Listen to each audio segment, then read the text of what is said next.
Hi, Jonathan York, Bay Financial Partners, looking at investment markets. Ukraine continues to dominate, obviously. The ongoing conflict there with the Russian forces is really causing quite a bit of turmoil and volatility in investment markets.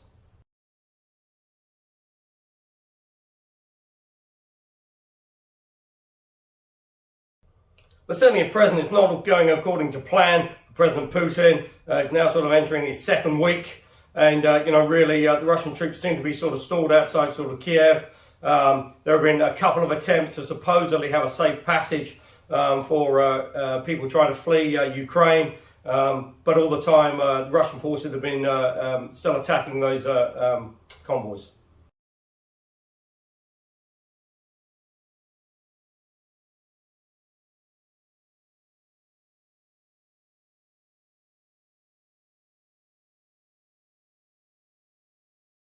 And really it does appear to be getting sort of quite desperate now for President Putin. I think he thought this would be a pretty quick, swift sort of conflict. But I say it sort of runs into an second week. He's now sort of banning foreign news reporting within Russia. He's also banned the word war, not allowed to refer to the conflict as war.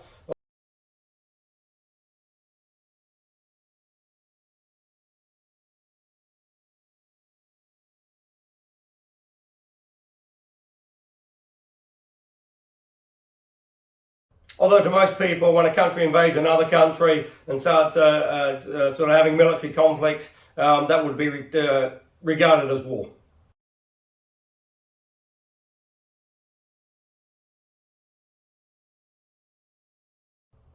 The other interesting aspect is that the amount of resistance and protests that are coming within Russia as well, arresting currently around sort of 4,000 to 5,000 people a day.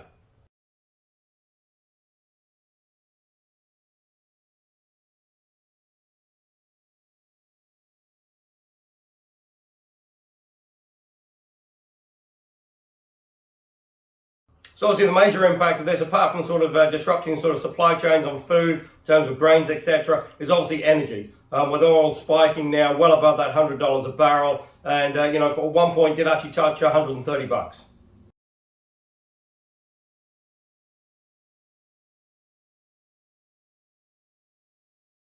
But then because of the Russian oil exports, then becomes a little bit of a tricky sort of situation, because if you start banning the use of Russian oil and sort of imports into the US and the EU, so if you stop using Russian oil and stop importing Russian oil, that obviously then reduces supply. Demand is still the same, so then it just drives up the price even more.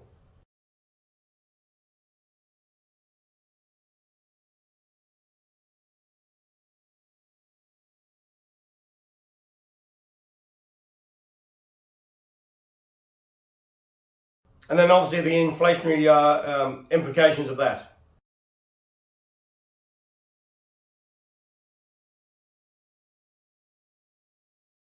Now certainly the sanctions are having a major impact on the Russian economy. That is sort of getting close to imploding.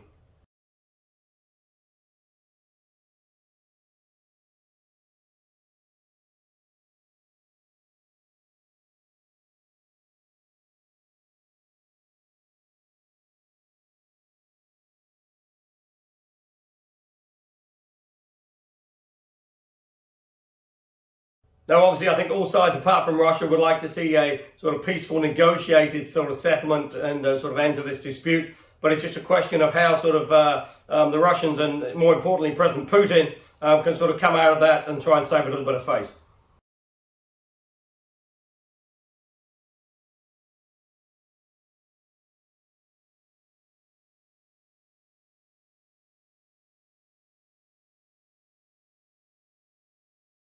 Because certainly at the moment it's been pretty embarrassing for him.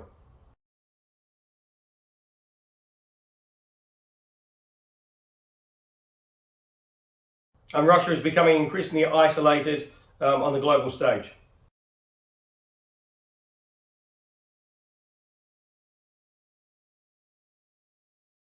So now obviously with the increase in oil and the inflationary implications of that, it does pose some very interesting questions now, certainly for the Fed that are meeting later this month. Most analysts expect them to still increase rates the first time, but it will just be interesting now to see how many sort of rate increases sort of priced in going forward.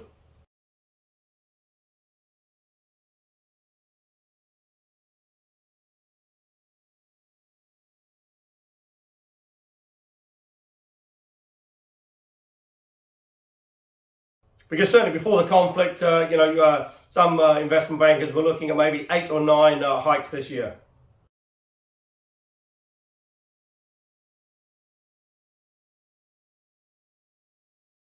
So with inflation still running rampant at around sort of 5%, and obviously the sort of oil price increase adding to that, it is just going to be very interesting to see how many hikes take place.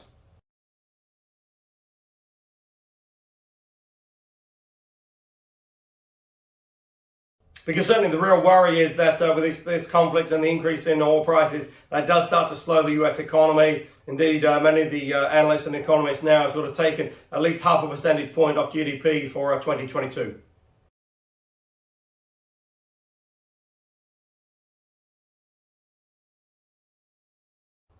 So this has obviously seen a huge increase in volatility now, and you expect that to sort of be the case now for the next sort of couple of months at least.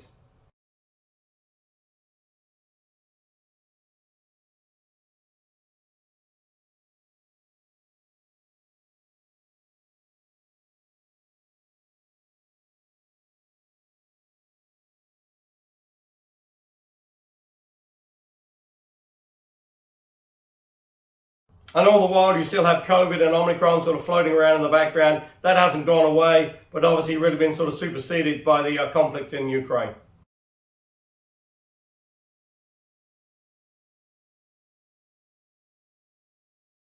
So as I said, with oil, it's sort of touched 130 bucks, but sort of backed off a little bit. Really hoping to see OPEC come to the party now and start to increase those supplies.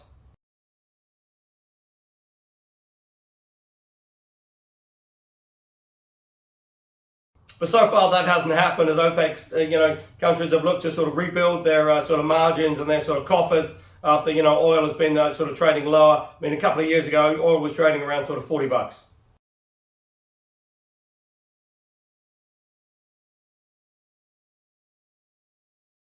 Potentially, though, the US shale market may be asked to help and certainly increasing supply.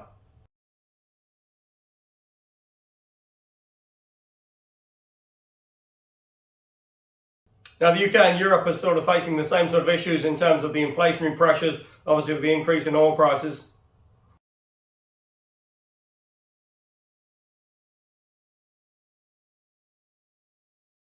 Now, obviously, that's just going to be interesting to see, how much of a sort of a handbrake that puts on the growth in terms of oil prices.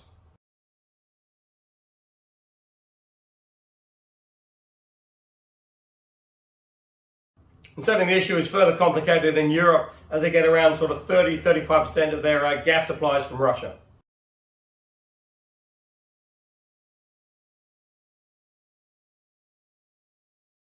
So far, the Australian economy has been reasonably resilient. It's certainly been helped by the fact that obviously the borders are opening now and you are starting to get a few tourists coming back into the country.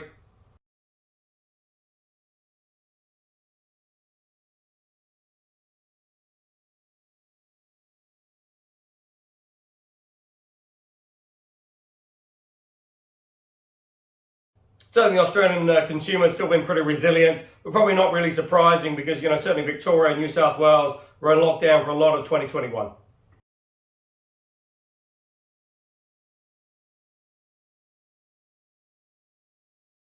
And Australia obviously being helped by minerals and resources, but obviously if global economies do slow down a little bit because of the sort of, handbrake being applied by the higher energy costs, that may well just sort of take a little bit of shine off those commodity prices.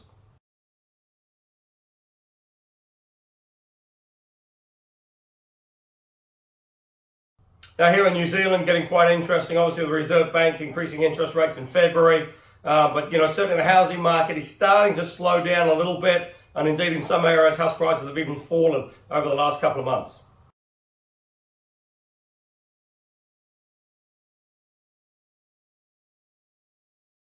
So if you put that into the bigger picture, obviously with higher interest rates, higher mortgage rates, certainly the cost of living is sort of increasing rapidly as well. And certainly the government's coming under quite a bit of pressure for failing to sort of acknowledge that.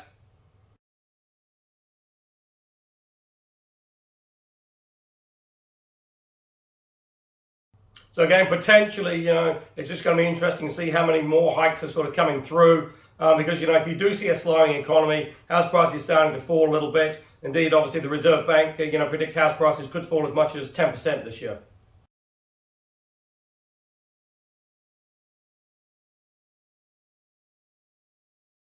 Now, if that was the case, and you saw falling consumer confidence, falling business confidence, certainly businesses are struggling, in this sort of COVID environment, potentially you could make a case for a rate cut before the end of the year.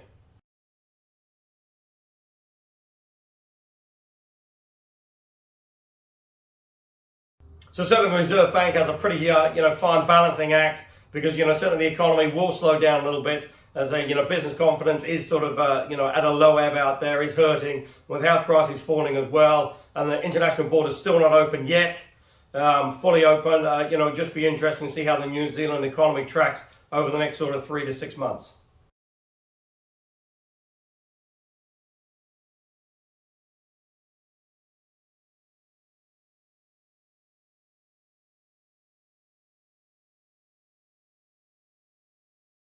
And there's always potential for a sort of overstepping of sort of policy and hiking rates too much.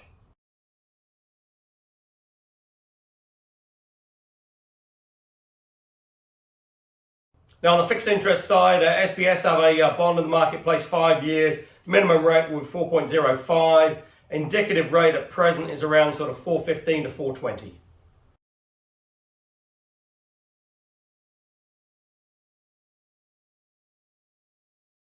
Now, if you're interested in that, go to the website www.bayfinancialpartners.co.nz.